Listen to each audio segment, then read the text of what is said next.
ஞானப்பழம், அந்த ஞானப்பழம் தெரியல, அந்த ஆப்பிள் வந்துட்டு குப்பர் ஒருத்தர் பேர் வந்து வந்துச்சு ஞானப்பழம்.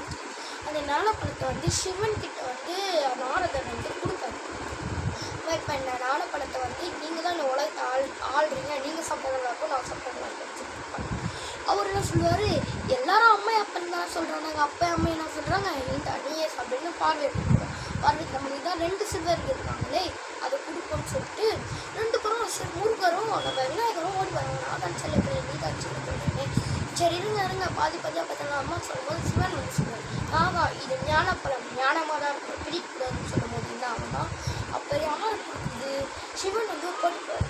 இந்த உலகத்தை யார் 3 தடவை சுற்றி வராங்களோ அவங்களுக்கு தான் அப்படின்னு சொல்லும்போது முருகர் போகிறான்னு சொல்லிட்டு விநாயகர் போகிற மாதிரி போயிட்டு 5 நிமிஷம் தான் தெரியுங்க. விநாயகர் இங்கே நிறுத்தின்னு கேட்கும்போது அம்மா எப்படின்னு உலகத்தை உருவாக்குறாங்க, நான் அவங்களே 3 தடவை சுற்றி வந்து ஞாபகப்படுத்த வாய்ப்பாரு.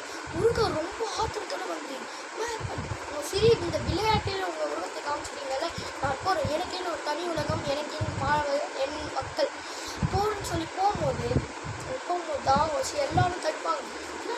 ஞானப்படம் போடும்போது அது வந்து காமெடியாக இருக்கும்.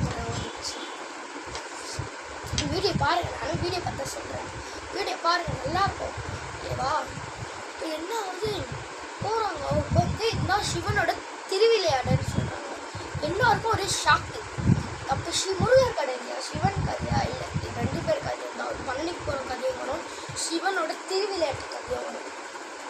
சிவனோட திருவிளையாட்டம் தான் பழனி முருகர் அந்த கதையும் வந்தது. அப்போ இன்னும் இது சிவன் கதையும் உண்டு, முருகர் கதையும் உண்டு, 2த்தையும் சேர்த்து தான் சிவன் நடுக்கண்ணில் பிறந்தவர் தான் முருகர். அப்போ என்ன அர்த்தம்னா, முருகர் இல்லாமல் சிவன் இல்லை, சிவன் இல்லாமல் முருகர். பாய், டாடா.